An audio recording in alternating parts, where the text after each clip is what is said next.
a prosecutor, a senator. She's a vice president of America. Like, come on. The reality of it is, he's afraid. Mm-hmm. He's afraid of the black woman who's now running for president because he don't know how to handle that. Mm-hmm. He don't know what to do with that. Mm-hmm. So he tries to break it down. He tries to make it less valuable than it really is. Yeah. How should people read this part of this narrative? Because there will be no Fox. There will be no Fox debate. There is an ABC debate, Donald, not a Fox debate. But how do you think this plays out? What are you hearing about the machinations around the debate, possibly, you know, something being added that may be more neutral to both of them, since this is a little bit of a reset? And that's basically what he's trying to do. That's what he's trying to say. I mean, you have to remember from the very beginning of the debate conversation, when it was Joe Biden as the presumptive nominee, Donald Trump was the one who was kind of just saying, yes, I'll do that. Because the Biden campaign came out and, you know, to Biden's detriment as the nominee, obviously, but said that this is what we want to do. We want it in June, we want it in September. We're doing one with CNN, we're doing one with ABC. This is Donald Trump trying to take back the narrative, not look like he's the person that's just like being pulled along by first Joe Biden and now Vice President Kamala Harris. You know, what I'm hearing from people at ABC is they are moving forward as if there's a debate. They are doing their prep. They are getting their questions together. They are thinking about September 10th.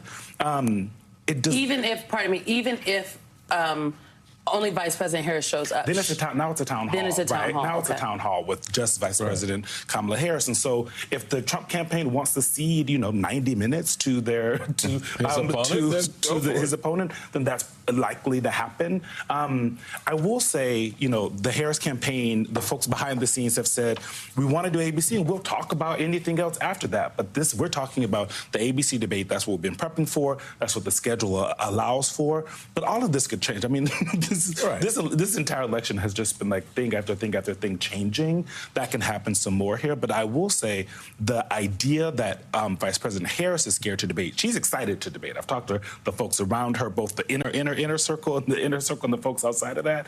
Everyone is on the same page about being ready to debate.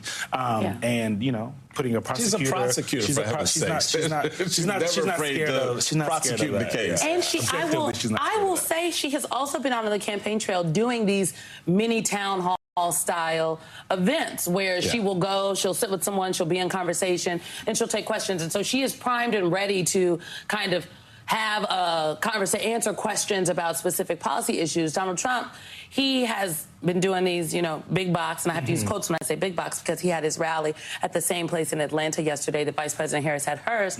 Oh, how'd that turn out? Not well. And Donald Trump himself on the stage says, I'm not happy. Like, there are a lot of stream of consciousness thoughts happening. He does tell you what he's thinking. He tells you right what he's thinking, and I think that the format that he has been taking in his engagement on the campaign trail, it has not supported the idea of debating a seasoned debater, if you will, and that's who Vice President Harris is. He is concerned. This is what Donald Trump had to say about the Vice President, about trying to define her. So we have to work hard to define her. I don't want to even define her. I just want to say who she is. She's a horror show. She'll destroy our country. She doesn't want anybody saying Merry Christmas. Now she's denying it. You have a candidate who is fake, fake, fake. On the other hand, you have a president who will fight, fight, fight for America. Fight, fight, fight. He's just repeating what the consultants told him. That was an internal campaign conversation, the senior advisor conversation that was had with them. Sir, we have to define her. You have to stay on message. I've been there delivering the message. Not to Donald Trump, honey. He's undisciplined and, frankly, a bad candidate. They just don't know. They don't know how to run against Vice President Kamala Harris. They were ready, prepared, and excited to run against Joe Biden. Oh, the election was over. Plan. They thought the election was over. They had everything they needed. You know, and you know, President Biden was giving them plenty of evidence every single day to what they were saying, how they were framing him. They are having a hard time, clearly, framing and defining, as he was putting it, Vice President Harris. You know, last week we talked to for Playbook, we talked to a bunch of of both Republicans kind of in the apparatus, but then folks on the campaign. And they said, we are ready. We're, you know, the first week we were called it off guard, but now we're coming back and we have a whole different idea. We're going to talk about, you know, her as the border czar, which isn't true. We're going to talk about X, Y, and Z. But then what ended up happening is, every turn, now they're back talking about her race, about her gender. It is almost impossible to get him away from that at this point. So I was just saying to Simone during the little media moves, listening to him, can't we just use his words against him? I don't understand why we don't. So, for example, I'm looking at the verbatim. I'm like, yeah. So for example, let's just take the quote we just heard, and this is any of us, and including Kamala Harris if she wants to go down this road. So we have to work hard to define him. I don't want to even define him. I just want to say who he is. He's a horror show. He'll destroy our country. He doesn't want anybody saying Merry Christmas. Now he's denying it. You have a candidate who is fake. On the other hand, you have a president who will fight, or a vice president who will fight for America. The thing about Donald Trump, and I'm curious how reporters cover this, because to be honest, y'all leave a whole lot of ish on the table. On the cutting board, y'all just leave too much on the table, and you take what this man says as if A, it's meaningful, B, it's important. But for that title, former president in front of his name, there's no way this iteration of Donald Trump would be a viable candidate for dog catcher, let alone president. And I just don't understand why we allow so much of what he says to seep into our culture and our politics as normal. That's not a normal quote from a human being running for president who cannot string a competent, coherent sentence together talking about someone else who is his political opponent. And we in the press, in the media, and others look at this as this sort of dogfight, this who's ahead, who's behind rat race, as opposed to what this actually says about how we have fallen as a country to allow that crap every day on our air. But that's just me. What do I know? I'm just sitting here trying to have some coffee. Just hanging out. I mean, the question of whether or not what this tells us about the country, that's why we come to people like y'all, right? People who have worked in politics before, people who are free to share their opinions. I don't think, reporters, the country is not confused about who Donald Trump is. They weren't confused about who Joe Biden was. That's why people didn't want this race, the race between the two of them. And so what we... But of the two of them, why did Joe Biden have to go? But anyway... Well, I mean, I understand. Well, because some people push him out, honey, but we've discussed that. I would just say this to Michael's point, though, that I do share your frustration about Donald Trump. Like, he is not a worthy opponent to Vice President Harris, wasn't a worthy opponent, in my opinion, to Donald Trump, yet the polls were close, I continue to say, and they will continue to be close, because there are people in this country that want what Donald Trump is selling. That's true. There are folks that are just fine with the incoherent sentences to an extent, but I think playing his sound and us dictating what he just, going back over it is important, because I think sometimes people think we're making it up. That Donald Trump, he didn't say that, but y'all are being dramatic. He didn't mean it like that. No, he is saying these things, and y'all need to take him and his slurred words for face value, honey. Take it. Slurry. First thing in the morning. Eugene, stick around. Next, Vice President Harris is close to giving a rose to her running mate. I love that imagery. And later in the hour, March for Our Lives co-founder David Hogg, my man, on the message Gen Z is sending to Harris. You're watching The Weekend.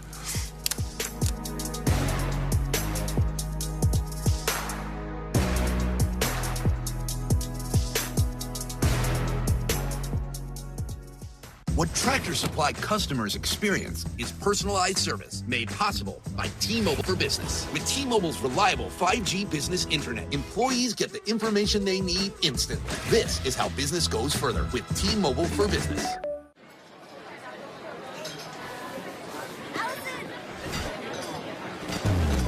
Introducing Allison's Black Psoriasis.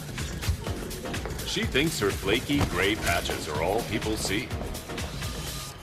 Otezla is the #1 prescribed pill to treat plaque psoriasis. Over here. Otezla can help you get clearer skin and reduce itching and flaking with no routine blood tests required. Doctors have been prescribing Otezla for over a decade. Otezla is also approved to treat psoriatic arthritis. Don't use Otezla if you're allergic to it. Serious allergic reactions can happen. Otezla may cause severe diarrhea, nausea, or vomiting. Some people taking Otezla had depression, suicidal thoughts, or weight loss. Upper respiratory tract infection and headache may occur. With clear skin, Girls' Day Out is a good day out. Live in the moment. Ask your doctor about Otezla. This isn't Charmin. No wonder I don't feel as clean. Hurry up, Dad. You've been in there forever. I'm trying. This cheap stuff is too thin. I told you not to get the other toilet paper. Here's Charmin Ultra Strong. My bottom's been saved. With its diamond weave texture, Charmin Ultra Strong cleans better with fewer sheets and less effort. What's everybody waiting for? This? Okay, hon. We know you're clean. We all go. Why not enjoy the go with Charmin? You know, if you were cash back and you could earn on everything with just one card, Chase Freedom Unlimited. So if you're off the racking or crab cracking, you're cash backing. Cash back on flapjacks, baby backs, or tacos at the taco shack. Nah, I'm working on my six-pack. Switch to a king suite. Book a silent retreat. Silent retreat? Oh, hold up. Yeah, I can't talk right now. I'm at a silent retreat. Cash back on everything you buy with Chase Freedom Unlimited with no annual fee. How do you cash back? Chase, make more of what's yours. As a cardiologist, when I put my patients on a statin to reduce cholesterol, I also tell them it can deplete their CoQ10 levels. I recommend taking Cunol CoQ10. Cunol has 3 times better absorption than regular CoQ10. Cunol, the brand I trust. See these 9 blue tablets of 100 milligrams sildenafil, aka generic Viagra from CVS? They cost a whopping $406, or $45 per tablet. Walgreens isn't any better. Look, the same 9 tablets cost me $417, or $46 per tablet. But shockingly, I got the exact same 9 tablets, the same 100 milligram strength, from Friday plans for just 87 cents each. Generic Viagra from Friday plans for just 87 cents. Text TINT to 69069. All you need to do is answer a few medical questions, and one of their doctors will prescribe you online if appropriate. They ship the tablets in a plain white package like this. Each tablet comes individually packed, and it's pretty cool. With Friday plans, you get a free prescription, free shipping, and generic Viagra for as little as 87 cents. Text TINT to 69069 now.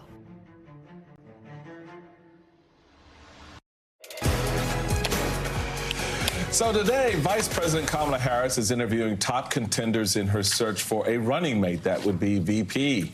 The Washington Post reports, quote, Harris will meet with Minnesota Governor Tim Walz, Pennsylvania Governor Josh Shapiro, and Arizona Senator Mark Kelly. The weekend job interviews come after Harris's vetting team met with 6 contenders who could serve as a potential running mate for the vice president. Once Kamala Harris makes a decision, she will hit the road with her VP pick, visiting all 7 battleground states this week.